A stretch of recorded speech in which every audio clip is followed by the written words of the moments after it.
حتی کوشش گشت‌وگذار در کوچه‌ها با عکس اشتراکداران جنگ دوم جهان گردهمایی غیر قانونی دانسته می شود و نتیجهش بازداشت و جریمه یا حبس خواهد بود. این هشداری حکومت الماتا در قزاقستان است. فعالان با نشر نوار به پرزیدنت قاسم جمعت توقیف مراجعت کرده خود را میراثبران غلبه نامیدند. آنها بر این باورند که نباید از تجلیل و یادآوری روز 9 می دست کشید. هر یکی از ما اینجا با خواست دل خود آمده ایم و به پرزیدنت خود به همه حکومتداران مراجعت میکنیم تا به ما اجازه دهند در روز 80 سالگی غلبه احساس میهن پرستی خود را نشان دهیم. مقامات محلی میگویند در اکثر شهرهای قزاقستان گشت پولک جاویدان برگزار نمی شود.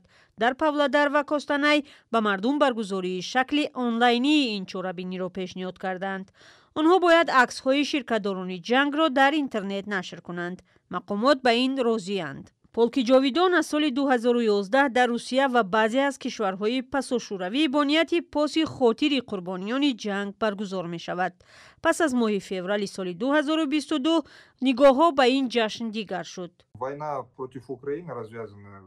جنگ روسیه بر ضد اوکراین بی گفتگو تاثیر می‌رساند و نشان می‌دهد که چگونه یادآوری از مردانگی اجدادان ما گاهی می‌تواند چون تبلیغات برای رسانیدن ضرورت تکرار بعضی حادثه‌ها استفاده شود.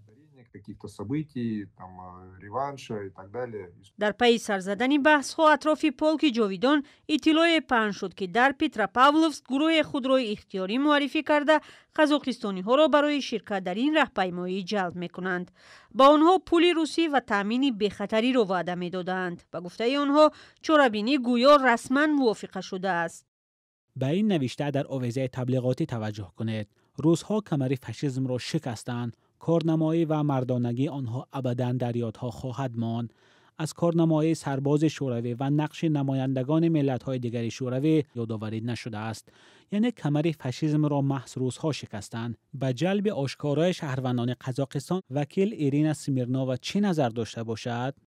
در حکومت ولایت شمالی قزاقستان گفتند این واقعیت ندارد و یگان راهپیمایی در نقشه نیست. بعد سر زدن جنجال اعلان‌ها در این باره از تلگرام پاک شدند.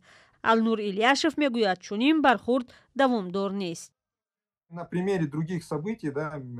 با تجربه رویدادهای دیگر که نیز به درک تاریخی و ایدئولوژی این یا آن روند تاثیر قابل توجه داشتند، دیر یا زود به گذشت زمان این موضوع اهمیت خود را برای شهروندان از دست می‌دهند و به نظر من ما هم همین راه را تکرار خواهیم کرد. چند سال پیش تشبسکاران پولک جاویدان خبرنگاران از تومسک خواستند آنها را با راهپیمایی سالانه غلبه ربط ندهند. به گفته آنها مقامات روسیه این ایده را به یک وسیله تبلیغاتی تبدیل دادند. سیاستمداران این روز بارها قزاقستان را برای مخالفت به گشت نظامی در روز 9 می تنقید کردند. آنها حتی به تکرار سناریوی اوکراین تهدید نموده بودند. سال روان با وجود ناراضگی‌ها تجهیزات نظامی در میدان آستانه چرخ خواهد زد.